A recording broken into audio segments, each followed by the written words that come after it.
বিসমিল্লাহির রহমানির রহিম। একটা ঘর তখনই সুখের নিরে পরিণত হয় যখন একটা ঘরের প্রত্যেকটা সদস্য একে অন্যের প্রতি বিশ্বাস, ভরসা এবং একটা ভালোবাসার সম্পর্ক গড়ে তুলতে পারে। আসসালামু আলাইকুম, সবাই কেমন আছেন? আশা করছি দেশ ও দেশের বাইরে, কাছে কিংবা দূরে, যে যেখান থেকে আজকের এই ভিডিওটা দেখছেন কিংবা দেখবেন, সবাই ভালো আছেন। আল্লাহর অশেষ রহমতে আমরাও সবাই ভালো আছি। আমি অথৈর আম্মু, ব্লগার অথৈস আম্মু ইউটিউব চ্যানেলে আপনাদের সবাইকে স্বাগত জানাচ্ছি আজকের নতুন ভিডিওটা দেখার জন্য। আশা করছি বরাবরের মতো আজকের ভিডিওটা আপনাদের কাছে একটু হলেও ভালো লাগবে। তাই অনুরোধ করছি একটা লাইক দিয়ে সম্পূর্ণ ভিডিওর সঙ্গে থাকুন। যারা এখন পর্যন্ত আমার চ্যানেলটা সাবস্ক্রাইব করেননি, তাদেরকে অনুরোধ করছি ভিডিওটা দেখতে থাকুন। দেখতে দেখতে হয়তোবা ভিডিওর কোনো একটা অংশ আপনার কাছে ভালো লেগে যেতে পারে। আর যদি ভালো লেগে যায়, একটা লাইক, কমেন্ট এবং শেয়ার করে চ্যানেলটা সাবস্ক্রাইব করে রাখুন। সাবস্ক্রাইব করার সময় পাশে থাকা বেল আইকনের অল অপশনটা সিলেক্ট করে রাখবেন। এতে করে আমি ভিডিওর ছাড়া মাত্র নোটিফিকেশন আপনার মোবাইলে চলে যাবে, আর আপনি আপনার সময় সুযোগ বুঝে আমার ভিডিওটা দেখে নিতে পারবেন। প্রতিদিনের মতো আজকেও ভিন্ন কোনো নাস্তার আয়োজন নয়, সেই একই নাস্তা, চা আর রুটি। আসলে আমরা মধ্যবিত্ত, তাই অনেক অনেক নাস্তার আয়োজন আমরা করতে পারি না। আমাদের বরাদ্দ থাকে 2টা রুটি সাথে 1 কাপ চা। মাঝে মধ্যে হয়তো একটু আলু ভাজি কিংবা সবজি ভাজি থাকে, তবে বেশিরভাগটাই বাসি তরকারি দিয়ে চালিয়ে নিই, কারণ আমরা মধ্যবিত্ত। সকালবেলার এই নাস্তা করার সময়টুকু আমি একদম ধীরে সুস্থে নাস্তাটুকু শেষ করি, কারণ এরপর শুরু হবে আমার দৈনন্দিন কাজের ব্যস্ততা। আসলে এতটা ছোটাছুটি আর দৌড়াদৌড়ি করতে হয়, কি বলবো। যৌথ ফ্যামিলির সংসার আমাদের, নেই কোনো হেল্পিং হ্যান্ড। ঘরের সমস্ত কাজ আমাদেরকে নিজেদেরই করতে হয়। তাই তো নাস্তাটা একটু ধীরে সুস্থে করে তারপর চলে আসি সংসারের কাজকর্ম করতে। সকাল থেকেই শুরু হয় আমার ভালোবাসার নিটটাকে সাজিয়ে গুছিয়ে পরিপাটি করে নেয়ার যুদ্ধ। এই তো নাস্তা শেষ করে অফ ক্যামেরাতে থালাবাটিগুলো ধুয়ে নিয়েছি, সেটা আর আপনাদের সাথে শেয়ার করলাম না। একদম চলে আসলাম বেডরুমগুলোকে গুছিয়ে নেওয়ার জন্য। এই ছোট্ট রুমটা আসলে একটা গেস্ট রুম হিসেবে আমরা রেখেছি। যখন আত্মীয় স্বজন বেড়াতে আসে তখন এই রুমে থাকে। এই রুমটা কেউই আর কি আমরা থাকি না। এরপর কিন্তু আমি আমার বেডরুমটাও গুছিয়ে নিয়েছি অফ ক্যামেরাতে। সেখানেই তো ছোট্ট আরাফ সোনাকে আমি টিভি অন করে দিয়েছি। আসলে এই বেডটা সবসময় আগে ভাগে গুছিয়েও ওকে টিভি অন করে দিতে হয়, না হলেও আমার কাজ করতে দেয় না। আসলে ছোট মানুষ তো, যখন ঘর থেকে সবাই বেরিয়ে যায় তখন একা ঘুরঘুর করে আমার পিছনে পিছনে। এটা ধরে নাড়াচাড়া করে, এটা করে, সেটা করে। শান্তিতে ভিডিও করা যায় না। যেহেতু আমরা প্রতিদিন ভিডিও আপলোড করি, লাইফস্টাইল ভিডিও, তাই প্রতিদিন একটু একটু ভিডিও আমাদেরকে করতেই হয়। আর সেই জন্য আমি সবসময় চেষ্টা করি যাতে আরাফ এভাবে খাটে শুয়ে শুয়ে টিভি দেখে আমি কাজগুলো করতে পারি আর ভিডিও করতে পারি। আপনারা তো অনেকেই জানেন, যারা ভিডিও করেন তারা তো অবশ্যই জানেন যে ভিডিও করতে গেলে কাজের কতটা দেরি হয়। অনেক ধীরে সুস্থে গুছিয়ে কাজগুলো করতে হয়। ক্যামেরা এখান থেকে ওখানে নিয়ে যেতে হয়। তো সব মিলিয়ে যে কাজগুলো করতে 10 মিনিট লাগে, ভিডিও করার সময় সেই কাজ করতে গেলে 30 মিনিট লাগে। তো এই জন্যই ছোট ছেলেকে সবসময় চেষ্টা করি একটু টিভি অন করে বিছানায় তুলে দেবার। এরপর আমি সব কাজ করে নেই, কারণ এখানের দোতলার কাজকর্ম শেষ হলে ঝটপট করে আমাকে চলে যেতে হবে নিচতলাতে, যেহেতু আমরা যৌথ ফ্যামিলিতে থাকি। আপনাদের সাথে আমি দৈনন্দিন কাজকর্মগুলো শেয়ার করি, তবে আমি বড় অসহায়, কখনো আপনাদের সাথে রান্নাবান্না শেয়ার করতে পারি না।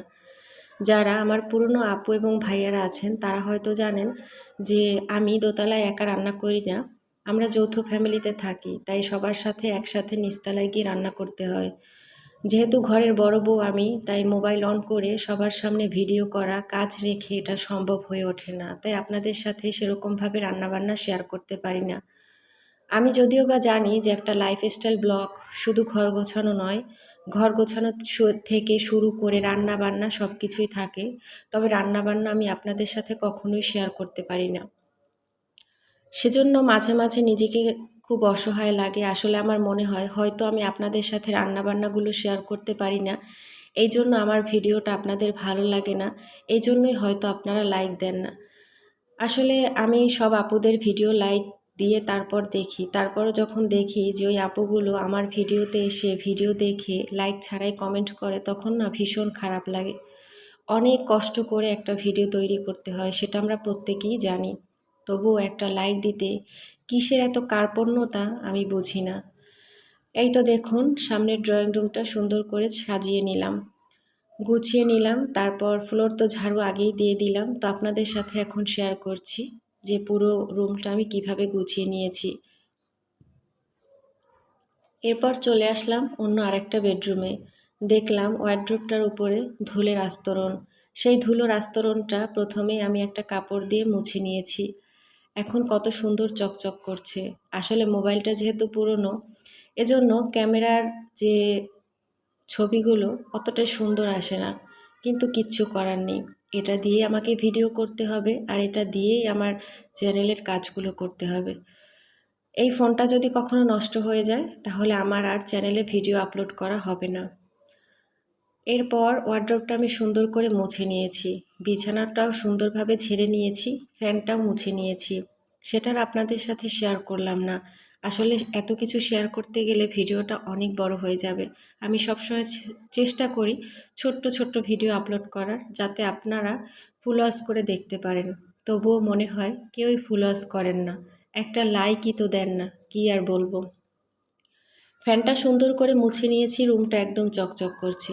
বিছানার চাদরটা উল্টে দিয়েছি। আজকে আর ধোয়ার সময় নেই, খুব তাড়াহুড়ো করে নিচে যেতে হবে, যেহেতু আজকে হাটের দিন, অনেক বাজার আসবে। সেই বাজার গোছাতে গোছাতে আজকে 3টে সাড়ে 3টে বেজে যাবে। সেজন্য আর কিছু করব না, খুব তাড়াতাড়ি করে আমার সুখের সংসারটাকে, আমার সুখের নেটটাকে গুছিয়ে নিলাম। আসলে আমি আমার সংসারটাকে ভীষণ ভালোবাসি। আমার মতো প্রত্যেক বিবাহিত নারীরাই তার সংসারটাকে ভালোবাসে।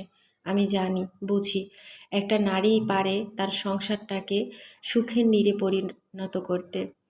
একটা নারীর কাছে কিছুই অসম্ভব নয়। সে যেমন একটা সংসার ভেঙে দিতে পারে, সেরকম শূন্য থেকে একটা সংসার শুরুও করতে পারে। তাই আমাদের প্রত্যেক নারীরই উচিত নিজের সংসারটাকে আদর, যত্ন আর ভালোবাসা দিয়ে সুখের নীড়ে পরিণত করার। দেখুন তো কি সুন্দর করে সব কিছু সাজিয়ে গুছিয়ে নিয়েছি।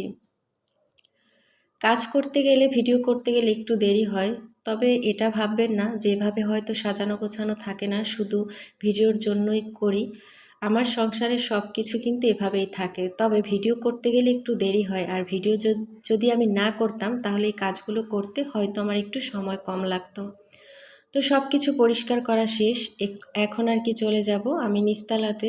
তো মেয়ে কিন্তু খাওয়ার টেবিল এখানে পড়তেছিল, ওকে উঠিয়ে দিয়ে আমি ভিডিওটা করে নিয়েছি।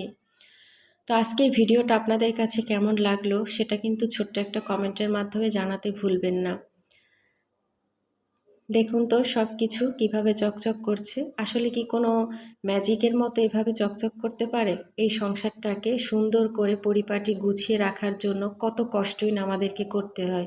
সকাল থেকে রাত পর্যন্ত দিন-রাত পরিশ্রম করে তারপর একটা সংসার সুন্দর করে ফুটে ওঠে।